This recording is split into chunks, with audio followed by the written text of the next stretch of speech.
कटकर्ता से काम बात बंद करो। ठीक है ना बोलो। ये तू कितना बोला है? आधा घंटा के समय देहनी बड़का बाबू वो कितना देर ब्यास गए?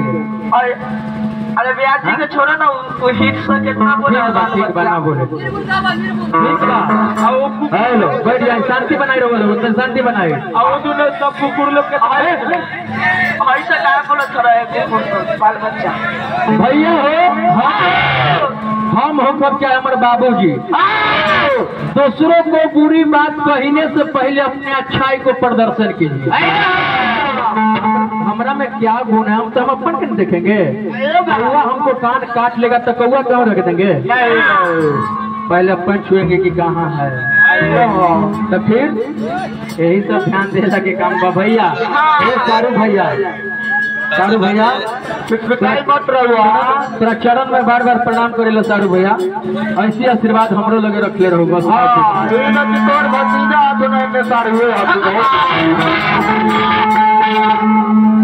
उसने भतीजे हनुमान बना दो। अब हल्ला बोलना ना, अब गनाई की ओर चल जाओ। हनुमान बना दो,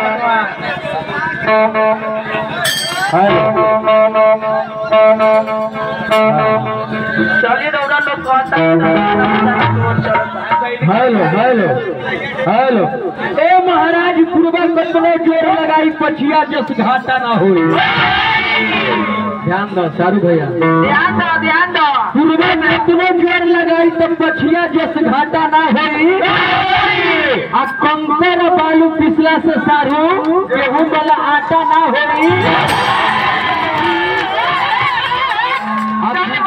ध्यान दो, हमार नाम है ब्यास सुनील सुरीला।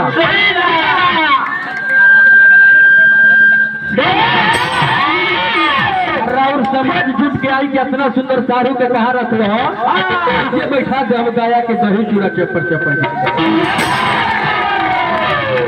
10-20 को बाल बच्चा ध्यान दे गोबर ध्यान।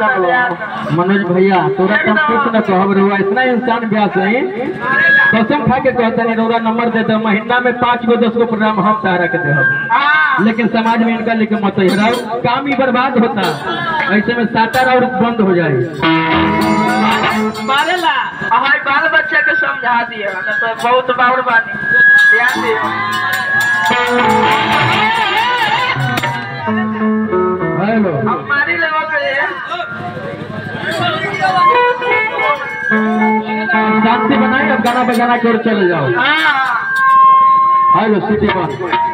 अब कुछ न कहो, हमरा से गलती हुई तो प्रणाम करत नहीं रहुआ के चारों भाई अभिया जी के। हेलो हेलो हेलो हेलो बबुआ हो, हमारे मनोज भैया एगो भजन गए हाँ, वो भजन के सबसे पहले जवाब लगाई। ओकरा बाद में रहुआ कथा कहानी भी गए हाँ। चाचा जी रहुआ लोग पूर्वक नहीं थी, दशरथ मरण ब्याज जी गए हाँ। तो ई बताई कि गलती गई कि सीधा रहुआ लोग से हम पूछब, रहुए से पूछब कि बेचारा व्यास जी गलती गई है कि सही गई है, रहुआ लोग से हम पूछब तो हम बताई। माघ में के पूछ में पूछ में के माघ में 20,000 घरवैया के लेकर ऐसी ब्यास लोग चल जाये। ब्यास काहे खातिर आवेला? अगला के निम्न लोड देवे खातिर।